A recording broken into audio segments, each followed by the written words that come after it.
दोस्तों, आज के क्लास में हम ऑपरेटिंग सिस्टम के बारे में पढ़ेंगे और आज हम ऑपरेटिंग सिस्टम के बारे में पढ़ने के बाद में ऑपरेटिंग सिस्टम के बहुत सारे नाम होते हैं, वो सबको देखेंगे। ठीक है? तो चलिए समय बर्बाद नहीं करते, बहुत सारा पढ़ना है, कंप्लीट करते हैं। इतना फुल लेंथ इसलिए करा रहा हूँ ताकि एक बार आप कंप्यूटर को अच्छे से कर लेते हो ना, तो इससे क्वेश्चन आपका आएगा, कहीं न कहीं फँसेगा। चाहे आपका पीएससी में फँसेगा, चाहे आपका व्यापम में फँसेगा, चाहे आपका टीचर भर्ती में, कहीं न कहीं आपका ये कनेक्ट होगा। तो ऑपरेटिंग सिस्टम के क्या कार्य होता है, सबसे पहले ये समझिए। ऑपरेटिंग सिस्टम जो होता है कि कंप्यूटर को चालू करने से लेकर के, है ना, सॉफ्टवेयर को द्वितीय मेमोरी से लेकर के प्राथमिक मेमोरी में डालना तथा कुछ मूलभूत क्रियाएं खुद ही स्वतः करना प्रारंभ कर देते हैं ऑपरेटिंग सिस्टम। ठीक है? हार्डवेयर और जो यूज़र होता है, उन दोनों के बीच में संबंध भी स्थापित करता है। कौन सा? तो ऑपरेटिंग जो सिस्टम होता है हमारा। ठीक है? हार्डवेयर संसाधनों का नियंत्रण तथा बेहतर उपयोग भी सुनिश्चित करता है और एप्लीकेशन प्रोग्राम का क्रियान्वयन भी ये करता है। कौन? हमारा जो ऑपरेटिंग सिस्टम होता है वो। ये मेमोरी और फाइल प्रबंधन का भी काम करता है तथा हार्डवेयर व सॉफ्टवेयर से संबंधित कंप्यूटर के विभिन्न जो दोष होते हैं उसको भी इंगित करता है, उसकी भी सूचना हमको देता है। कुछ महत्वपूर्ण तथ्य जो पेपर में पूछे गए थे वो इस प्रकार हैं कि आधुनिक कंप्यूटर में आमतौर पर मल्टी प्रोग्रामिंग ऑपरेटिंग सिस्टम का प्रयोग होता है। पहले जब नया-नया कंप्यूटर हमारे सामने आया तो कुछ सिंगल प्रोग्रामिंग ऑपरेटिंग सिस्टम आया, कुछ मल्टी प्रोग्रामिंग ऑपरेटिंग सिस्टम आया। जब मल्टी प्रोग्रामिंग ऑपरेटिंग सिस्टम आपके सामने आया तो बहुत सारे काम आपके ईज़ी होने लगे, सरल हो गए थे। ठीक है? आगे देखते हैं कि विंडोज़ और Linux multi programming operating system है। अब क्वेश्चन में आपसे पूछा जाएगा कि विंडोज़ और लाइनक्स क्या हैं? तो आप बता सकते हो कि विंडोज़ और लाइनक्स जो है मल्टी प्रोग्रामिंग ऑपरेटिंग सिस्टम है, जिसमें एक साथ कई प्रोग्राम को चलाए जा सकते हैं। लाइनक्स विंडोज़ के साथ एक शक्तिशाली ऑपरेटिंग सिस्टम है। किसके साथ? तो विंडोज़ के साथ एक शक्तिशाली ऑपरेटिंग सिस्टम है जो मुफ्त उपलब्ध है। किसके बारे में बात कर रहे हैं? तो लाइनक्स के। जबकि जो विंडोज़ है, विंडोज़ के लिए आपको पेमेंट करना पड़ता है, शुल्क चुकाना पड़ता है। जब आप विंडोज़ सॉफ्टवेयर का यूज़ करते हो तब आपको वहाँ पे क्या होता है कि उसका पेमेंट करना पड़ता है। ठीक है? जबकि लाइनक्स जो ऑपरेटिंग सिस्टम है वो फ्री है, लेकिन विंडो ऑपरेटिंग सिस्टम में अब होता क्या है, पेमेंट करना पड़ता है। इसके बावजूद भी लाइनक्स का प्रचलन जो है सीमित है, कम मात्रा में चलता है कि वही फ्री का कोई महत्व तो नहीं होता, बोलते हैं ना। और लोग जो है विंडोज़ में क्या है, पेमेंट दे करके भी ये बहुत ज़्यादा मार्केट में चल रहा है, तो वही चीज़ है। आगे देखिए, कुछ महत्वपूर्ण तथ्य यहाँ पे हमने और टाइप करके आपके लिए बनाए हैं, क्योंकि इससे क्वेश्चन पूछा गया है और कहीं न कहीं आपसे भी इससे क्वेश्चन टकराएगा और आपको इसके आंसर से जुड़ना पड़ेगा, जूझना पड़ेगा।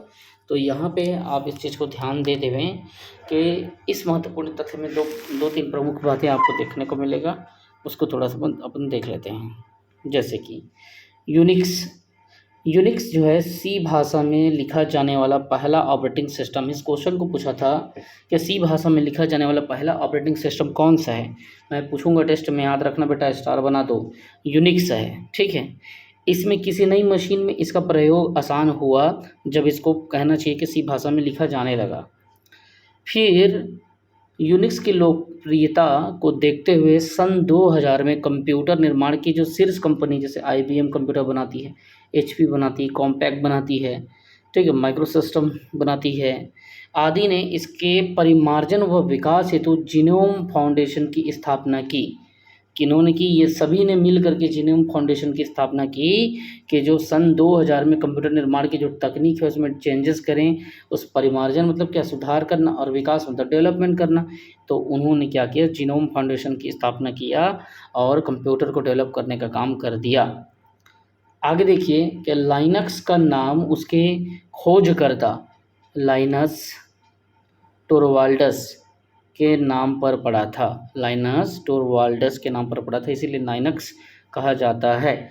उन्होंने 1991 में इसे तैयार कर इंटरनेट पर डाला तथा दुनिया के सभी प्रोग्रामर से इसके विकास में योगदान देने की क्या किया? अपील किया। बोला कि भाई मैंने इसको ला तो दिया है, लेकिन आप मेरा क्या करो, इस पर हेल्प करो, इसको डेवलप करने में। इसके परिणाम स्वरूप लाइनक्स का क्या हुआ? लाइनक्स का विकास हुआ, डेवलपमेंट हुआ। हालांकि इसका ट्रेडमार्क जो है लाइनस टोरवाल्ड्स के पास ही है, जो रॉयल्टी होती है आज भी वो ट्रेडमार्क इसके पास है। पर यह एक मुफ्त तथा ओपन सोर्स सॉफ्टवेयर के अंतर्गत आता है। कौन? लाइनक्स। थोड़ा सा डॉस के बारे में बताता हूँ। डिस्क ऑपरेटिंग सिस्टम जो है ऑपरेटिंग सिस्टम का एक इम्पॉर्टेंट सेगमेंट है। इसके बारे में कुछ इंपॉर्टेंट बातें बताता हूँ जो पेपर में पहले पूछे गए हैं। डॉस, डॉस का पहले तो फुल फॉर्म पूछता है व्यापम के, आप what do you mean by DOS.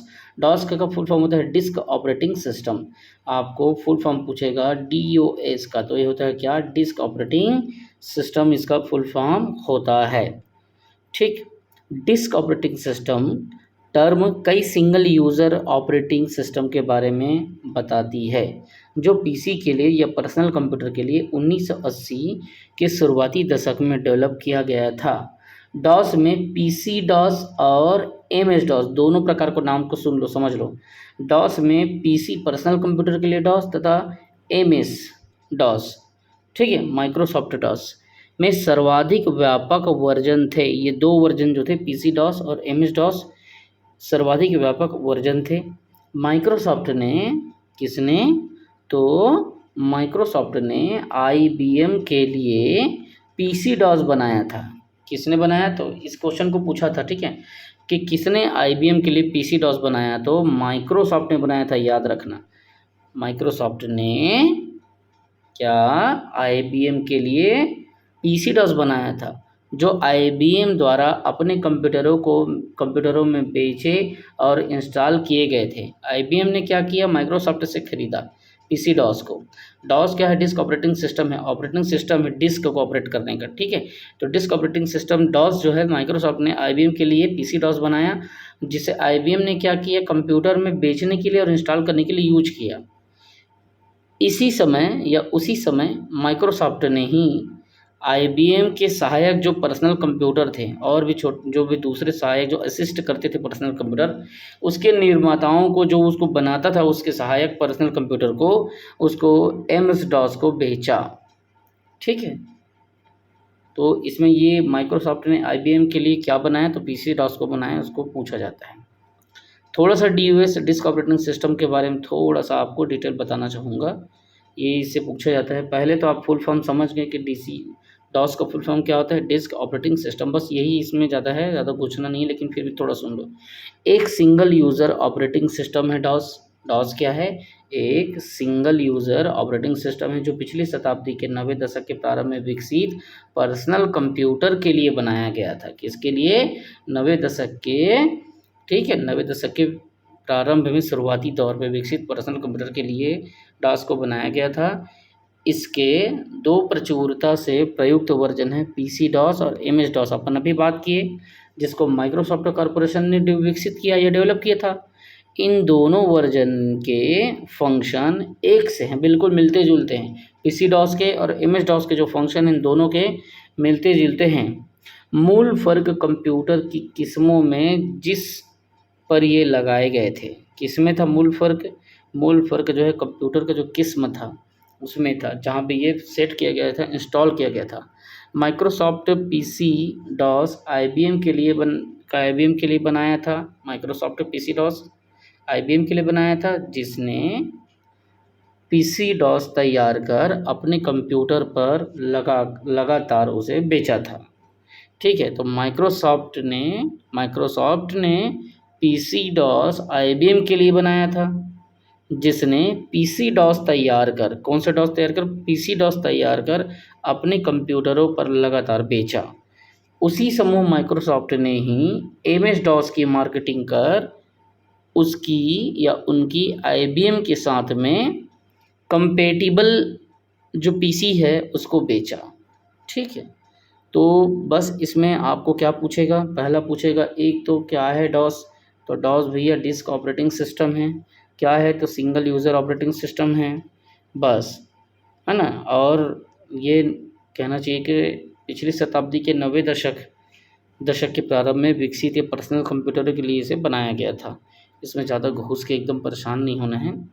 लेकिन आगे यहाँ पे देखिए, जब माइक्रोसॉफ्ट ने पहली बार DOS डिस्क ऑपरेटिंग सिस्टम विकसित किया तो उसने कमांड लाइन इंटरफेस का प्रयोग किया था। जब आप इसमें प्रोग्रामिंग करेंगे तब आपको कमांड के लिए क्या है, लाइन इंटरफेस का प्रयोग मतलब कहना चाहिए आप देखेंगे, सीखेंगे। जब C++ जावा का कोर्स आप करते हैं तो उस समय DOS डिस्क ऑपरेटिंग सिस्टम का प्रोग्रामिंग सिखाया जाता है। तब जब माइक्रोसॉफ्ट ने पहली बार DOS विकसित किया था, first time disc operating system को विकसित किया, डेवलप किया, तो उसने कमांड लाइन इंटरफेस का प्रयोग किया। लेकिन धीरे धीरे कहना चाहिए लाइफ एडवांस होते गया, सरल होते गए काम, तो बाद में वर्जन जो है दोनों कमांड लाइन तथा मेन्यू ड्रिवन इंटरफेस व साथ ही बेहतर मेमोरी और डिस्क मैनेजमेंट का भी उपयोग किया था। धीरे से अब एडवांस होते गया तो खाली कमांड लाइन से ही काम नहीं चलने लगा, उसके साथ साथ अपन कमांड लाइन और मेन्यू ड्रिवन जो ऊपर मेन्यू जो रहता है, जो मेन्यू को चलाता है, मेन्यू ड्रिवन इंटरफेस भी हमको देखने को मिला और धीरे धीरे डिस्क मैनेजमेंट भी हमको देखने को मिला। तो ये सब समय के साथ साथ में चेंजेस होते रहता है। अब मैं आपको कुछ ऑपरेटिंग सिस्टम बताऊंगा, जैसे विंडोज़ 3X, आप इसे 3.x भी कह सकते हो, 3X भी शॉर्ट फॉर्म में कह सकते हो, ठीक है। इसमें क्या है, विंडोज़ 3X में उतना नहीं घुसना है, बस जानना है कि क्या चीज़ है। माइक्रोसॉफ्ट ने ऐसे ऑपरेटिंग सिस्टम की ज़रूरतें पूरी करने के लिए विंडोज़ को डेवलप किया जिसमें ग्राफिकल यूज़र इंटरफेस हो। क्या हो बेटा, ग्राफिकल यूज़र इंटरफेस हो। इस ज़रूरत को पूर्ति करने के लिए माइक्रोसॉफ्ट ने इसका डेवलप किया, किसका, विंडोज़ 3X का। अब देखिए, पहले विंडोज़ 3 आया 3.0, विंडोज़ 3.1 वर्ज़न आया। अब आगे धीरे धीरे काम हमारा बढ़ते रहा, हमारा ज़रूरत बढ़ते रहा, और विंडोज़ 3.11 आया। देखो पहले 0 आया यहाँ पे, फिर उसके बाद में 3.1 आया, 3.11 आया। तो 3.11 का विंडोज़ 3X रिफ़र करता है, ठीक है। मतलब जो 3.11 में जो काम होता था, ठीक वैसे ही विंडोज़ 3.x के नाम से रिफ़र किया, और वैसे ही कहना चाहिए कि इसके पूरे फैसिलिटीज़ को इसमें 3X में इंस्टॉल किया गया। विंडोज़ 3X या 3.x वर्जन ऑपरेटिंग सिस्टम नहीं था। ये जो वर्जन था ये ऑपरेटिंग सिस्टम नहीं था, इसके बजाय ऑपरेटिंग सिस्टम नहीं था, समझना, इसके बजाय वह एक ऑपरेटिंग इन्वायरमेंट था। हालांकि ये ऑपरेटिंग सिस्टम नहीं था, लेकिन ऑपरेटिंग इन्वायरमेंट था, मतलब ऑपरेटिंग सिस्टम की तरह वो ऑपरेट होता था, काम करके देता था। ऑपरेटिंग सिस्टम क्या है, एक ग्राफिकल यूज़र इंटरफेस होता है जो ऑपरेटिंग सिस्टम के इस्तेमाल को क्या करता है, आसान बनाने के लिए काम करता है। क्लियर है इतना। अब देखिए, विंडोज़ 3X डॉस के लिए ऑपरेटिंग इन्वायरमेंट के तौर पर डिज़ाइन तो किया गया था। इसको बस यही पूछेगा कि जो 3X है, अगर पूछेगा तो एक तो फुल फॉर्म पूछता है, लेकिन अगर पूछ दिया तो अब बता देना भाई 3.11 के जगह पे इसको रेफ़र करने के लिए 3X को इसको लाया गया था। और ये क्या है, ऑपरेटिंग इन्वायरमेंट के तौर पर डिज़ाइन किया गया था। किसके तौर पर था, ऑपरेटिंग इन्वायरमेंट के तौर पर। हालांकि ऑपरेटिंग सिस्टम नहीं है वो, लेकिन ऑपरेटिंग इन्वायरमेंट के तौर पर इसको डिज़ाइन किया गया था। और विंडोज़ 3.1 कंप्यूटर की सभी एक्टिविटी को क्या करता था, कंट्रोल करने के लिए एमएस डॉस के साथ एक काम करता था। 3.1 के सभी एक्टिविटीज़ को नियंत्रित करने के लिए वो कहना चाहिए काम करता था, और इसे ऑपरेट करने के लिए एमएस डॉस की ज़रूरत होती थी। किसे ऑपरेट करने के लिए, तो 3X को ऑपरेट करने के लिए किसकी ज़रूरत होती थी, एमएस डॉस की ज़रूरत होती थी। इसलिए ये असली ऑपरेटिंग सिस्टम नहीं है, बल्कि ये ऑपरेटिंग सिस्टम इन्वायरमेंट का काम करता है, उसके जैसा माहौल दे देता है। बस वही है कि उसमें ज़्यादा परेशान नहीं होना है हमको, ज़्यादा घुसना भी नहीं है। अब जैसे देखेंगे विंडोज़ 95 ऑपरेटिंग सिस्टम, इसमें भी थोड़ा सा आप जान लीजिए कब आया और कितने ऑपरेटिंग सिस्टम इसमें देखने, कितने बीट का ऑपरेटिंग सिस्टम है। तो 95 में विंडोज़ 3X का स्थान जो है अब विंडोज़ 95 ने ले लिया। क्या समय बदल रहा है, धीरे धीरे चेंज हो रहा है। तो पिछले इतिहास में हमने देखा कि कभी विंडोज़ का कुछ और आ रहा है, 1 आया, फिर उसके बाद 0 आया, फिर 3.1 आया, 3.11 आते गया, फिर 3X रिफ़र करने लगा। अब 3X का भी रोल ख़त्म, अब क्या आ गया, विंडोज़ 95 आ गया। खाली जानकारी के लिए सुन ले रहो, इसमें एकदम ज़्यादा घुसना नहीं, परेशान नहीं होना है, सुन ले रहो, क्या पता सामने कभी पेपर में आ जाए तो बन जाना चाहिए। ये विंडोज़ 95 जो था अगस्त 1995 में रिलीज़ हुआ। कब? 1995 में मार्केट में आया। ये 32 बीट ऑपरेटिंग सिस्टम है। पूछ देता है कि विंडोज़ 95 कितना बीट ऑपरेटिंग सिस्टम है, तो ये 32 बीट ऑपरेटिंग सिस्टम है, जिसमें कम से कम इंटेल जो है 386 चिप की ज़रूरत होती है। इस पे 95 में कितना 386 चिप की ज़रूरत है। ये सेल्फ कंटेंड ऑपरेटिंग सिस्टम है। क्या कंटेंट? Self contained. इसके जो कंटेंट होते हैं खुद इसमें समाहित होता है इसको ऑपरेट करने के लिए, जो डॉस का बिल्ट इन और सुधरा हुआ एक वर्जन होता है। विंडोज़ 95 तीनों विंडोज़, जबकि तीनों विंडोज़ 1900, देखो विंडोज़ 95 क्यों बोलते हैं पता है? क्योंकि 1995 में आया था इसीलिए 95। वैसे विंडोज़ 98 बोलेंगे तो 98 का मतलब क्या होगा? 1998 में आएगा। इसके बाद फिर विंडोज़ 2000 बोलेंगे मतलब 2000 में आएगा। तो वही है कि ये जो विंडोज़ 95 था जो 1995 में आया था अगस्त में, ठीक है, ये तीनों विंडोज़ 95, विंडोज़ 3X और डॉस को चलाता था। क्लियर है? किस किस को? तो विंडोज़ 95 तीनों विंडोज़ 95, विंडोज़ 3X और डॉस को डिस्क ऑपरेटिंग सिस्टम को चलाता है।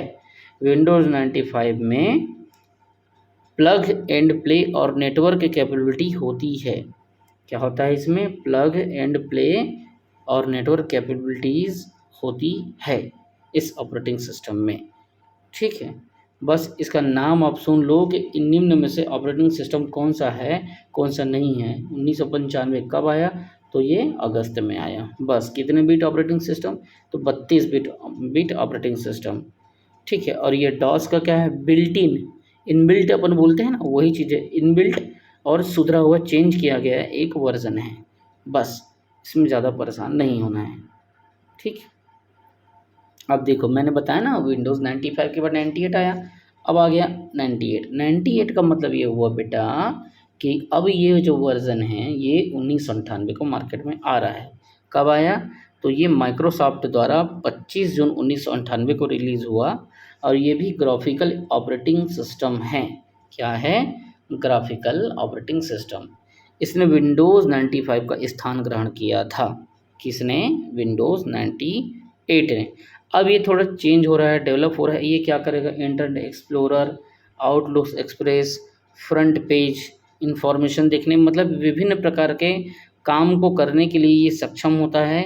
और इसमें क्या होता है, जो अपन कहना चाहिए कि शट डाउन करते हैं, जो अपन स्टार्ट करते हैं कंप्यूटर को या शट डाउन करते हैं ना, तो ये दोनों काम या इस टाइप के जो काम है वो क्या होता है? तेज़ी से होता है। और इसमें बेटर फाइल मैनेजमेंट की सुविधा होती है, क्योंकि धीरे धीरे अब क्या हो रहा है? विकास कर रहा है जो ऑपरेटिंग सिस्टम है वो।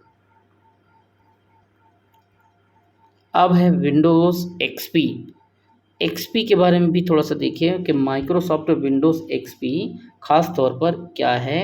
होम कंप्यूटिंग है या होम कंप्यूटर का काम विंडोज़ एक्सपी पे किया जाता है और बड़ी ऑर्गेनाइजेशन के लिए डिज़ाइन की गई है। ये किसके लिए? तो होम कंप्यूटिंग भी है और बड़ी ऑर्गेनाइजेशंस भी इसका यूज़ करती है। अर्थात ये मल्टीपर्पज़ लग रहा है ना, हमारे घर में भी और बड़े ऑर्गेनाइजेशन भी। विंडोज़ एक्सपी से आप डिजिटल एज के एक्साइटिंग एक्सपीरियंस का अनुभव करेंगे। मतलब आपको ये लगेगा कि ये डिजिटलाइज सोसाइटी में हम काम कर रहे हैं। मतलब सुविधाएं आपको देखने को मिलेगी, घर में भी आप यूज़ करो, किसी संस्था में ऑर्गेनाइजेशन में भी यूज़ करो, है ना। और ये इफ़िशियंट है, अच्छा मतलब चलने वाला, इसकी ड्यूरेबिलिटी अच्छी, इफ़िशियंट है ये, है ना। और डिपेंडेबल कंप्यूटिंग में नए मानक स्थापित करती है। मतलब ये अपनी एक अलग जो है एक छाप छोड़ती है। ठीक है, और इतनी सारी सुविधाएं हैं, ये मल्टीमीडिया फीचर के लिए जाना जाता था या जाना जाता है। बस एक है विंडोज़ विस्टा। आपको पूछा जाएगा कि निम्न में से कौन सा ऑपरेटिंग सिस्टम नहीं है, तो ये सब आप देखे रहोगे, भले आपको याद रहे ना रहे। तो आपको कहना चाहिए क्वेश्चन देख के बन जाएगा, क्योंकि ये एक ऐसा सेगमेंट है बेटा जो लोगों को कंफ्यूज करता है, क्योंकि कम्प्लीटली टेक्निकल चीज़ें जो BCA MCA कर रहे हैं उनको पोसा जाता है। तो विंडोज़ विस्टा देखते हैं। विंडोज़ विस्टा माइक्रोसॉफ्ट विंडोज़ की लेटेस्ट रिलीज़ का नाम है। अब पूछ भी देता है कि विस्टा क्या है, तो आपको वहाँ पे तर्क को लगाना है और ऑप्शन के हिसाब से सॉल्व करना है। ये होम व बिजनेस डेस्कटॉप, नोटबुक कंप्यूटर और मीडिया सेंटर सहित पर्सनल कंप्यूटर की ग्राफिक ऑपरेटिंग सिस्टम लाइन है। अर्थात आप ये सारी होम, बिजनेस, नोटबुक, मीडिया, इस सब का काम आप विस्टा में करते हो। इसमें क्या है, बहुत सारे सैकड़ों फीचर हैं, मतलब थोड़ा एडवांस आउटलुक देता है। एडवांस जो है ये इनपुट के अलावा आउटपुट देता है, बस आपको याद रखना है। अब आपको देखना है यूनिक्स। यूनिक का फुल फॉर्म भी मैं आगे थोड़ा सा बताऊंगा, मतलब इससे क्वेश्चन पूछता है। तो यूनिक क्या है? ये मल्टी यूज़र व मल्टी टास्किंग ऑपरेटिंग सिस्टम है। आपको पूछ देगा कि निम्न में से बताइए कौन सा ऑपरेटिंग सिस्टम मल्टी यूज़र और मल्टी टास्किंग ऑपरेटिंग सिस्टम है। तो आंसर क्या होगा? यूनिक्स होगा, जो वर्क स्टेशन और सर्वर में मास्टर कंट्रोल प्रोग्राम के तौर पर व्यापक ढंग से प्रयुक्त होता है। किसमें? तो जो वर्क स्टेशन है जहाँ पे आप काम कर रहे हो, और जो सर्वर है जिसके द्वारा आप काम कर रहे हो, तो वर्क स्टेशन और सर्वर में मास्टर कंट्रोल प्रोग्राम के तौर पर व्यापक ढंग से प्रयुक्त होता है। एक बार क्वेश्चन ने पूछा था कि निम्न में से कौन सा ऑपरेटिंग सिस्टम वर्क स्टेशन और सर्वर के बीच में मास्टर कंट्रोल प्रोग्राम के तौर पर व्यापक ढंग से काम करता है या प्रयुक्त होता है, तो वो यूनिक्स होगा। विंडोज़ पर आधारित पीसी की दुनिया को छोड़कर मार्केट में यूनिक्स के कई वर्जन हैं। लगभग हर हार्डवेयर विक्रेता यूनिक्स को या तो प्राथमिक या दोयम ऑपरेटिंग सिस्टम बताता है। बस आप ये समझ लेना कि ये जो है ये मल्टी यूज़र और मल्टी टास्किंग ऑपरेटिंग सिस्टम है, बस इतना। इसमें ज़्यादा घुसना नहीं है। आपको सिलेक्शन लेने के लिए यह जानना पड़ेगा कि हमको कितना पढ़ना है, क्या पढ़ना है और कितना उसके बारे में सोचना है। ठीक है, हम भले आपको ज़्यादा बता देंगे कि ये वर्क स्टेशन और सर्वर में क्या करता है, मास्टर कंट्रोल प्रोग्राम के तौर पर ये प्रयुक्त होता है। ठीक है, बस लेकिन आपको उतना ही देखना है, ज़्यादा परेशानी इसमें होने का कोई उचित औचित्य नहीं। अब देखिए लाइनेक्स यूनिक्स आधारित ऑपरेटिंग सिस्टम है। कौन सा आधारित है बेटा? तो ये यूनिक्स आधारित ऑपरेटिंग सिस्टम है जो वर्ल्ड वाइड वेब पर उपलब्ध है। कहाँ पे उपलब्ध है? तो www पे उपलब्ध है। कौन? Linux. Red Hat, Corel and Mandrake जैसी कई कंपनी लाइनेक्स के ईजी टू यूज़ वर्जन बनाती है। कौन? रेड हैट बनाता है, एकदम इजी बना देता है, ईजी टू यूज़ वर्जन।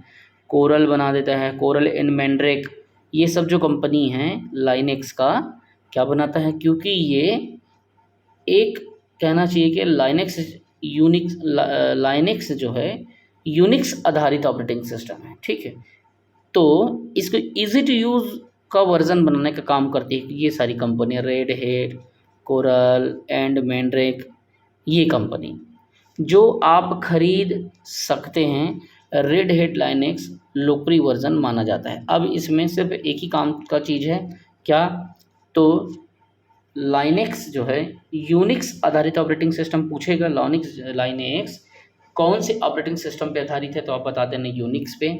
दूसरा, इसमें सबसे ज़्यादा लोकप्रिय क्या वर्जन है, तो आपको रेड हैट लाइनेक्स सबसे लोकप्रिय वर्जन माना जाता है। बस ये देखना, एक क्वेश्चन फंसेगा, एक ये, बस जितना ज़रूरत उतना आप इस पर क्या करो, एफर्ट दो। एक यहाँ पे देखिएगा, इसका फुल फॉर्म को पूछा जाता है भाई। विंडोज़ एक्सपी एक आपका सॉफ्टवेयर को समझना है आपको कि माइक्रोसॉफ्ट विंडोज़ एक्सपी एक क्या है, ऑपरेटिंग सिस्टम प्रोग्राम है जो आपके संपूर्ण कंप्यूटर की गतिविधियों को क्या करता है, सुनिश्चित करने के लिए कंट्रोल करता है। कौन सा? Windows XP. Microsoft Windows XP एक ऑपरेटिंग सिस्टम प्रोग्राम है जो आपके संपूर्ण कंप्यूटर की गतिविधियों को सुनिश्चित करने के लिए कंट्रोल करता है। अगर आपसे पूछा जाए आपके संपूर्ण कंप्यूटर की गतिविधियों को सुनिश्चित करने के लिए कंट्रोल कौन करता है, तो माइक्रोसॉफ्ट विंडोज़ एक्सपी आपको आंसर लेना है। इसमें एक बात याद रखना कि विंडोज़ एक्सपी में एक्सपी प्रतीक है, तो किसका प्रतीक है, तो एक्सपी मतलब वो पूछ रहा है एक्सपी, इन दोनों को ई के बाद देखो एक्सपी लिखा है, अर्थात ये एक्सपीरियंसेस के बारे में पूछ रहा है और बता रहा है कि विंडोज़ एक्सपीरियंस इसका फुल फॉर्म है। ठीक है, विंडोज़ एक्सपी जब आपको पूछा जाएगा तो उसका मतलब है कि भाई वो एक कहना चाहिए कि एक्सपीरियंस के बारे में फुल फॉर्म को इंडिकेट करता है ना। ये कंप्यूटर की गतिविधियों को सुनिश्चित करने के लिए कंट्रोल करता है ये। बस इतना आप में इसके लिए जानना है और ज़्यादा कुछ इसमें नहीं देखना है। एक बात है, सारा सेगमेंट को आप क्या करो बेटा, आप रिवीजन करो, जितना हो सके रिवीजन करो। कंप्यूटर को इतना डिटेल इतना डीप इसलिए पढ़ाया हूँ क्योंकि ये हर जगह काम आएगा, हर पेपर में काम आएगा, पीएससी में, व्यापम में,